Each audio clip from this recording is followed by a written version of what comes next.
আসসালামু আলাইকুম everyone. টুনিস recipe channel থেকে রামাদান উপলক্ষে খুবই মজার একটা রেসিপি নিয়ে হাজির হলাম।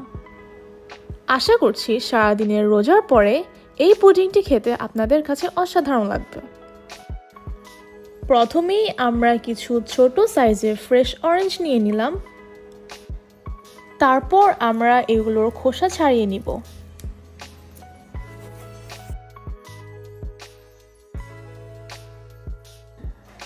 তারপর এই অরেঞ্জগুলোকে আমরা একটা স্টিকে গেঁথে নিব। গেঁথে নেওয়ার পর দেখতে ঠিক এরকম হবে। এখন একটি প্লাস্টিকের বোতলে আমরা স্টিকটি রাখব।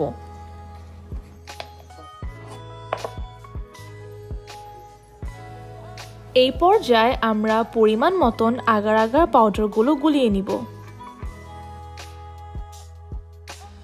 এখানে আমরা পরিমাণ মতন দুধ নিয়ে ঘন করে নিয়েছিলাম, আর এখন এখানে আমরা 1 কাপের মতন চিনি অ্যাড করব। কিছুক্ষণ নাড়াচাড়া করে আগে থেকে গুলিয়ে রাখা আগার আগার পাউডারটা আমরা এখানে দিয়ে দিব।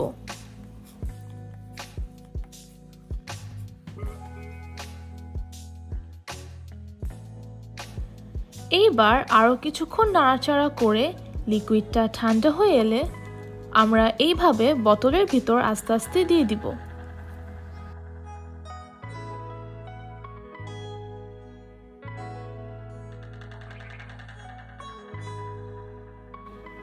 হাফ অ্যান আওয়ার পরে আমাদের পুডিংটা ঠান্ডা হয়ে গেছে ও জমেও গেছে, আর এখন আমরা স্টিকটা তুলে নিব। এইবার আমরা খুব সাবধানের সাথে সিজার দিয়ে বোতলটা কেটে নিব। এই যে আলহামদুলিল্লাহ আমরা অরেঞ্জ মিল্ক পুডিংটা স্লাইস করে কেটে নিয়েছি। আর বলেন তো দেখতে কেমন হয়েছে? এইটা দেখে যে কারোর মন জুড়িয়ে যাবে, আর এটা খেতেও বেশ মজার। আমাদের আজকের এই রেসিপিটি আপনারা খুবই সহজে অল্প কিছু ইনগ্রেডিয়েন্টসে তৈরি করে নিতে পারেন, আর আপনাদের কাছে কেমন লেগেছে আমাদের কমেন্ট বক্সে জানাতে পারেন। আমরা চেষ্টা করি সহজ আর ইউনিক কিছু রেসিপি আপনাদের সাথে শেয়ার করার জন্য। আশা করি আপনাদের কাছে ভালো লাগে। আজকের আমাদের ভিডিওটি যদি আপনাদের কাছে ভালো লেগে থাকে তাহলে লাইক, কমেন্ট, শেয়ার আর সাবস্ক্রাইব করবেন প্লিজ। আজ এই পর্যন্তই।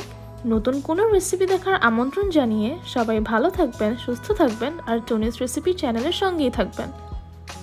আল্লাহ হাফেজ।